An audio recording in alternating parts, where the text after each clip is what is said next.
Hello everyone, welcome to my channel. Friends, બહુ બધાની demand હતી કે ચોકલેટ નાનખટાઈ શીખવાડો, તો આજે મેં બનાવી છે ચોકલેટ નાનખટાઈ. આપ જુઓ, એનું ટેક્સચર બહુ જ સરસ છે અને નાનખટાઈ જેવું સરસ લુક પણ છે. હા, થોડી ક્રેક ઓછી આવી છે. એ કેમ આવી છે એ હું પછી તમને કહીશ. તો ચાલો, મારી આશુ બેકરીમાં આપ સૌનું સ્વાગત છે. આપણે નાનખટાઈ બનાવવાની શરૂઆત કરીએ. સૌથી પહેલાં મેં અહીંયા આગળ માર્જરીન લીધું છે, જે બિસ્કિટનું ઘી આવે છે એ જ લીધું છે. એ હું અહીંયા લઈ રહી છું 150 ગ્રામ. 100 ગ્રામે આપણે 60 ગ્રામ ઘી જોઈએ. મારે અહીંયા 250 મેંદો જોઈએ છે, એટલે 250 મેંદો છે તો એની સામે હું અહીંયા લઈશ 150 ગ્રામ ઘી. આ છે 152 ગ્રામ થયું છે. 1-2 ગ્રામ આગળ પાછળ હશે તો કંઈ વાંધો નહીં. અત્યારે થોડી ઠંડીની શરૂઆત થઈ ગઈ છે એટલે ઘી થોડું આવું જામી ગયું છે, પણ કંઈ વાંધો નહીં, આપણે એને થોડું વધારે ફેંટી લઈશું. સાથે જ હું અહીંયા એડ કરીશ દળેલી ખાંડ. આ છે દળેલી ખાંડ. દળેલી ખાંડ આપણે અહીંયા જોઈશે 125 ગ્રામ. 100 ગ્રામે 50 ગ્રામ ખાંડ જોઈએ, એટલે આપણે 250 ગ્રામે 125 ગ્રામ આપણે ખાંડ લીધી છે.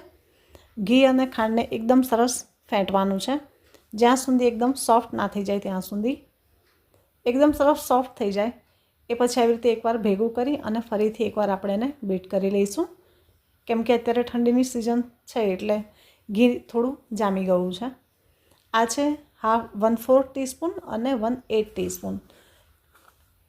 100 ગ્રામ મેંદાએ 1/4 ટીસ્પૂન આપણે જોઈએ છે બેકિંગ સોડા.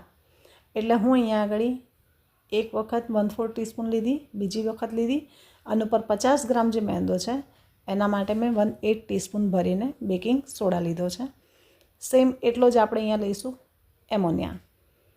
2 વખત આપણે લઈશું 1/4 ટીસ્પૂન એમોનિયા અને એક વખત લઈશું 1/8 ટીસ્પૂન એમોનિયા.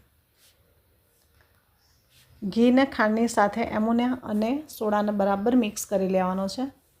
તમે ઘીને ખાંડની સાથે એમોનિયા થોડું મિક્સ કરશો એટલે ઘી થોડું વધારે ફ્લફી થઈ જશે. આ છે 1 ટીસ્પૂન અને 1/2 ટીસ્પૂન. 100 ગ્રામ મેંદાએ આપણે અહીંયા લઈશું 1.5 ટીસ્પૂન દૂધ. એટલે મેં 2 વખત 1 ટીસ્પૂન લીધું અને 2 વખત 1/2 ટીસ્પૂન લીધું અને ઉપર 50 ગ્રામ મેંદાના ભાગનું 1/2 ટીસ્પૂન ફરીથી લઉં છું. આ છે ચોકલેટ એસન્સ. ચોકલેટ એસન્સ કાં પછી વેનીલા એસન્સ હશે તો પણ ચાલશે. એ મેં લીધું છે 1 ટીસ્પૂન. બધું જ બરાબર મિક્સ કરવાનું છે. તમે આ રીત પ્રોપર જોજો, ક્યારેય દૂધ નાખ્યા પછી બેકિંગ સોડા અને એમોનિયા નથી નાખવાનો. ઘીને ખાંડની સાથે જ બેકિંગ સોડા અને એમોનિયા એડ કરવાનો છે. એને એકવાર બરાબર ફેંટી લેવાનું છે અને પછી જ દૂધ નાખવાનું છે. પહેલાં તમે દૂધ નાખી દેશો અને પછી બેકિંગ પાવડરને એમ નાખશો સોડા કે એમોનિયા, તો એ દૂધની સાથે રિએક્ટ થવાનું ચાલુ થઈ જશે. એટલે આપણે એને પહેલાં ઘીની સાથે ફેંટી લઈએ છીએ જેથી જલ્દી રિએક્ટ ના થાય. હવે મેં અહીંયા લીધું છે એક્ઝેક્ટ 250 ગ્રામ મેંદો અને સાથે હું લઈ રહી છું 2.5 ટેબલ સ્પૂન કોકો પાવડર. અને વજનથી જુઓ તો એક્ઝેક્ટ 15 ગ્રામ કોકો પાવડર છે. 100 ગ્રામે 1 ટેબલ સ્પૂન અને વજનથી જુઓ તો 6 ગ્રામ. 100 ગ્રામે 1 ટેબલ સ્પૂન આપણે કોકો પાવડર જોઈએ, એટલે મેં અહીંયા આગળ 250 ગ્રામે 2.5 ટેબલ સ્પૂન લીધી છે કોકો પાવડર.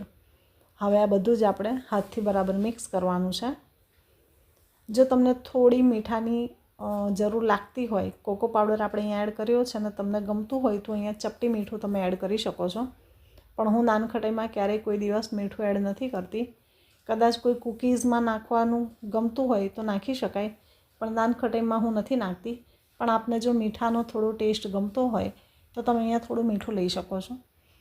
બધું જ બરાબર હાથથી હવે મિક્સ કરવાનું છે અને હાથની ગરમીથી જ આપણે લોટ બાંધવાનો છે. હવે આપણે ઉપરથી દૂધ પાણી કશું લેવાનું નથી. એકદમ સરસ લોટ બંધાઈ જાય. જુઓ, એકદમ સરસ લોટ બંધાઈ ગયો છે, ગોળા વડે એવું ટેક્સચર થઈ ગયું છે. તો હવે આપણે એના નાના નાના ગોળા બનાવીશું. 250 ગ્રામ મેંદાથી ઓછામાં ઓછી 32 થી 35 નંગ ગોળા બનશે. અને જ્યારે આ તમે બિસ્કિટ બનાવ્યા પછી એટલે નાનખટાઈ બનાવ્યા પછી જ્યારે તમે એને સ્કેલ કરશો, એનું વેઇંગ કરશો, તો એક્ઝેક્ટ 500 ગ્રામ તમારી નાનખટાઈ બનીને રેડી થશે. મેં અહીંયા મારા ઓવનને પ્રીહીટ કરવા મૂકી દીધું છે. 180 ડિગ્રી ઉપર ઓવનને પ્રીહીટ કરવા મૂકી દીધું છે અને ઉપર અને નીચે બંને કોઇલ ઓન કરી દીધી છે. હું અહીંયા આગળ છરીથી આવી ઉપર થોડી ઇમ્પ્રેશન આપી રહી છું. તમને ગમે તો કરજો. મને આ ચોકલેટ નાનખટાઈમાં આવી થોડી ડિઝાઇન કરવાની ગમે છે એટલે મેં કરી છે. કેમ કે જ્યાં કોકો પાવડર આવે ને ત્યાં નાનખટાઈમાં જોઈએ એવી ક્રેક નથી પડતી, એટલે મેં અહીંયા ઉપર આવી ઇમ્પ્રેશન આપી છે જેથી થોડી ક્રેકનો લુક સારો આવે. મારા બધા જ ગોળા બનીને રેડી છે. ઓવન પણ સરસ પ્રીહીટ થઈ ગયું છે. તો હવે આપણે આપણી ટ્રેને અંદર મૂકી દઈએ ફટાફટ. એકવાર ઓવન ખોલો ને એટલે ફટાફટ ટ્રે મૂકી અને ઓવનને તરત બંધ કરી દેવાનું, કેમ કે એમાં જે ગરમાવો છે એ બહાર ના નીકળી જાય. આપણે એને 30 મિનિટ માટે સેટ કરી છે અને ઉપર નીચેની બંનેની કોઇલ ઓન છે અને 180 ડિગ્રી છે. એક્ઝેક્ટ 30 મિનિટ પછી આપણી નાનખટાઈ બનીને રેડી થઈ ગઈ હતી. થોડી ઠંડી થયા પછી મેં તમને અહીંયા બતાવી રહી છું. આપ જો બધાની ઉપર જોઈએ એવી તિરાડ નથી આવી, પણ આ નાનખટાઈ સ્વાદમાં બહુ સરસ લાગે છે અને અંદરથી તો સોફ્ટ જ છે. હું તમને અહીંયા એક તોડીને પણ બતાવું.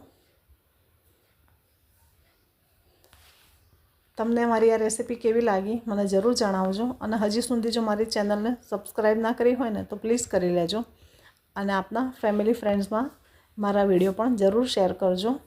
આપ જુઓ નાનખટાઈ ખરેખર બહુ સરસ છે.